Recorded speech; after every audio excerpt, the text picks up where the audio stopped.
जय माता दी। आप सभी को शारदीय नवरात्रि की हार्दिक शुभकामनाएं। आज के इस वीडियो में हम आपको सुनाएंगे नवरात्रि के चौथे दिन सुने जाने वाली माता कुष्मांडा की कथा, जो नवदुर्गा स्वरूप में माता का चौथा स्वरूप है। नवरात्रि का चौथा दिन इन्हीं माता को समर्पित है। चौथे नवरात्रि में माता कुष्मांडा को प्रसन्न करने के लिए ही व्रत किया जाता है। साथ ही आप सुनेंगे माता कुष्मांडा की पूरी पूजा वृद्धि और आरती। आपसे प्रार्थना है कि यह कथा अंत तक अवश्य सुने, क्योंकि अधूरी कथा सुनने से पाप लगता है।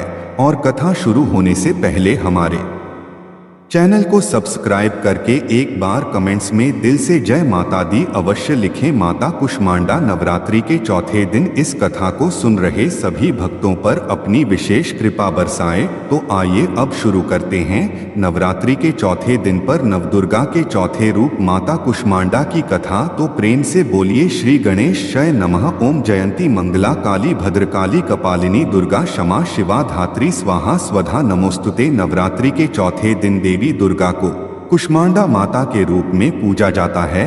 अपनी मंद हल्की सी हंसी के द्वारा अंड यानी ब्रह्मांड को उत्पन्न करने के कारण इन देवी को कुष्मांडा माता का नाम दिया गया। जब सृष्टि नहीं थी, चारों तरफ अंधकार ही अंधकार था, तब इन्हीं देवी ने अपने इतिहास्य से संपूर्ण ब्रह्मांड की रचना की थी। इसलिए इन्हें सृष्टि की आदि स्वरूपा या आदि शक्ति भी कहा गया है। इन देवी की 8 भुजाएं हैं, इसलिए यह अष्टभुजा कहलाई। इनके 7 हाथों में क्रमशः कमंडल, धनुष, बाण, कमल, पुष्प, अमृत, पूर्ण, कलश, चक्र और गदा है। 8वें हाथ में सभी सिद्धियों और निधियों को देने वाले जपमाला है। इन देवी का वाहन सिंह है और इन्हें कुम्हड़े की बलि प्रिय है। संस्कृति में कुम्हड़े को कुष्मांड कहते हैं, इसलिए इस देवी को कुष्मांडा का नाम दिया गया। इन देवी का वास सूर्यमंडल के भीतर लोक में है। सूर्य लोक में रहने की क्षमता केवल इन्हीं देवी कुष्मांडा में है, इसलिए इनके शरीर की कांति और प्रभा सूर्य की बाद ही दैदीप्यमान है। इनके ही तेज से 10 दिशाएं आलोकित है। ब्रह्मांड की सभी वस्तुएं और प्राणियों में इन्हीं माता कुष्मांडा का तेज व्याप्त है। अचंचल और पवित्र मन से नवरात्रि के चौथे दिन इन देवी कुष्मांडा की पूजा आराधना करनी चाहिए। इससे भक्तों के रोगों और शोकों का नाश होता है तथा आयु, यश, बल और आरोग्यता की प्राप्ति होती है। यह देवी बहुत कम सेवा और भक्ति से ही प्रसन्न होकर आशीर्वाद देते हैं। सच्चे मन से पूजा करने वाले को कुष्मांडा माता की कृपा से सुगमता से परम पद प्राप्त होता है। माँ कुष्मांडा की विधि विधान से पूजा करने पर भक्त को कम समय में ही कृपा का सूक्ष्म भाव अनुभव होने लगता है। यह देवी आदि व्याधियों से मुक्त करती हैं और सुख, समृद्धि और उन्नति प्रदान करती हैं। अंततः इन देवी की उपासना में भक्तों को सदैव तत्पर रहना चाहिए। देवी कुष्मांडा का मुख मंडल सैकड़ों सूर्य के समान प्रभा से युक्त है। उनके मुख पर बिखरे मुस्कुराहट से सृष्टि की पलकें झपक नहीं शुरू हो गई। और जिस प्रकार फूल में अंड का जन्म होता है, उसी प्रकार कुसुम अर्थात फूल के समान माता कुष्मांडा की हंसी से सृष्टि और ब्रह्मांड का जन्म हुआ। देवी कुष्मांडा सूर्यमंडल को अपने संकेतों से नियंत्रित रखती हैं। एक बार तुकासुर की हार के बाद महान असुर योद्धा सुकेश के पुत्र माली और सुमाली नाम के 2 असुर भगवान शिव को प्रभावित करने और उनका आशीर्वाद लेने के लिए घोर तपस्या कर रहे थे। वो जो तपस्या कर रहे थे वो इतनी उग्र और तीव्र थी कि उनके शरीर से निकलने वाले सकारात्मक तेज से उनका शरीर चमकने लगा। तब सूर्यदेव पृथ्वी पर बढ़ती इस चमक को देखकर चिंतित और उत्सुक होने लगे। फिर सूर्यदेव ने एक बार पृथ्वी पर चमकते पिंडों को देखने जाने का फैसला किया। प्रकृति के नियमों के अनुसार आकाशीय पिंड तब तक अपना स्थान नहीं छोड़ सकते जब तक कि वह अपना स्वभाव नहीं बदल लेते। सूर्यदेव इतने जिज्ञासु थे कि वह सौरमंडल में अपना स्थान छोड़कर पृथ्वी पर चमकते पिंडों को देखने चले गए। इससे पूरे ब्रह्मांड को नुकसान पहुंचा। सूर्यदेव सब कुछ नजरअंदाज करते हुए दोनों भाइयों के और करीब चले गए। अपने ध्यान में मंत्रमुग्ध दोनों भाई इस बात से अनजान थे कि उनके पास सूर्य देव आ रहे हैं। इसके परिणाम स्वरूप संपूर्ण न विश्व और सौरमंडल अंधकार में चला गया। यह अंधकार इतना भयावह था कि कोई भी अपनी आंखों से पूरे ब्रह्मांड को देख सकता था। इससे अलावा इससे गुरुत्वाकर्षण की हानि हुई और आकाशीय पिंडों में असंतुलन का सामना करना पड़ा। सूर्यदेव को अचेत पड़ा देखकर देवताओं के पिता ऋषि कश्यप अत्यंत ही क्रोधित हो गए। ऋषि कश्यप ने तब शिव भगवान को श्राप दे डाला कि जैसे उनके पुत्र सूर्यदेव को कष्ट हुआ वैसे ही एक दिन भगवान शिव शंकर को भी अपने ही पुत्र को कष्ट देकर उसका वध करना होगा। इसी कारण आगे चलकर शिव भगवान और गणेश जी में विवाद हुआ।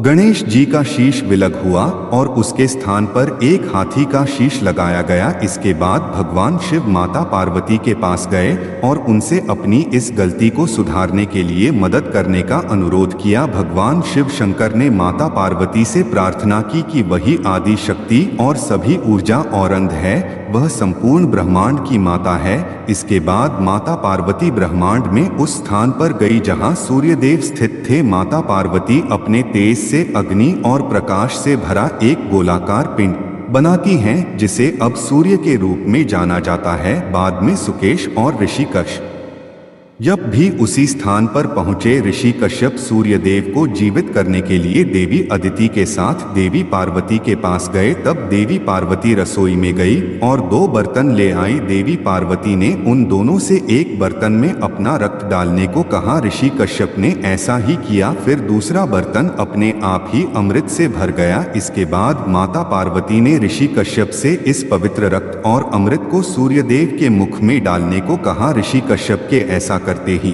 सूर्यदेव जीवित और स्वस्थ हो गए। तब ऋषि कश्यप ने पार्वती माता को वरदान दिया था कि उन्हें एक ऐसा बालक होगा जो पूरे ब्रह्मांड में सबसे अधिक महान और सबसे अच्छे भगवान के रूप में साबित होगा, यानी भगवान विघ्नहर्ता गणेश जी। पार्वती माता की संसार को बचाने की इसी लीला के कारण उन्हें देवी कुष्मांडा का नाम सभी देवताओं के द्वारा प्रदान किया गया। बाद में सूर्यदेव ने देवी कुष्मांडा से सूर्यलोक में सूर्यास यानी सूर्यदेव के आसन पर बैठने का अनुरोध किया। कुष्मांडा माता में सूर्य के मूल में रहने की शक्ति और ताकत है। उनकी चमक सूर्यदेव को उनकी चमक प्रदान करती है। कहा जाता है कि आज भी माता कुष्मांडा ही सूर्यदेव को उनका कार्य करने के लिए दिशा निर्देश देती हैं, इसलिए माता कुष्मांडा सूर्यलोक में रहती हैं। आइए अब जानते हैं नवरात्रि के चौथे दिन पर माता कुष्मा की पूरी पूजा विधि। माता कुष्मा को मालपुए का भोग लगाना अत्यंत शुभ होता है। नवरात्रि के चौथे दिन सुबह जल्दी उठकर स्नान कर ले। मां कुष्मांडा का व्रत करने का संकल्प करें। पूजा के स्थान को सबसे पहले गंगा जल से पवित्र कर ले। लकड़ी की चौकी पर पीला कपड़ा बिछाकर माता कुष्मांडा का चित्र या प्रतिमा उस पर स्थापित करें।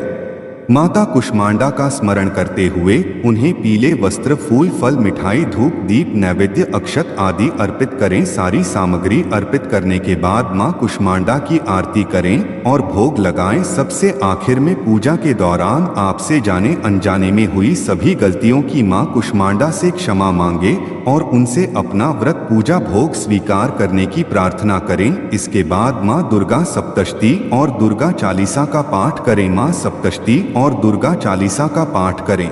मां कुष्मांडा की स्तुति इस मंत्र से करें या देवी सर्वभूतेषु मां कुष्मांडा रूपेण संस्थिता नमस्तस्ये नमस्तस्ये नमो नमः। महाकुष्मांड का बीज मंत्र है मम ह्रीं देव्य नमः। आइए अब सुनते हैं माता कुष्मांडा की आरती, जिसे सुने बिना नवरात्रि का व्रत और मां कुष्मांडा की पूजा अधूरी होती है। श्री कुष्मांडा जय जय सुख दनी, मुझ पर दया करो महारानी। पिंगला ज्वालामुखी निराली शाकंबरी, मां भोली भाली, लाखों नाम निराले तेरे भक्त, कई मत वाले तेरे भीमा पर पर्वत पर है डेरा। स्वीकारो प्रणाम ये मेरा, सबकी सुनती हो जगदम्बे, सुख पहुंचाती हो मां अम्बे। तेरे दर्शन का मैं प्यासा पूर्ण कर दो मेरी आशा। मां के मन में ममता भारी क्यों ना सुनेगी अर्ज हमारी, तेरे दर पर किया है डेरा। दूर करो मां संकट मेरा, मेरे का पूरे कर दो मेरे तुम भंडारे भर दो। तेरा दास तुझे ही दे भक्त, तेरे दर शश झुकाए। अगर आपको यह कथा पसंद आई तो नवरात्रि के दिन इसे शेयर अवश्य करें और ऐसे ही जरूरी जानकारियों और व्रत कथाओं के लिए हमारे चैनल को सब्सक्राइब कर लें। जय माता दी।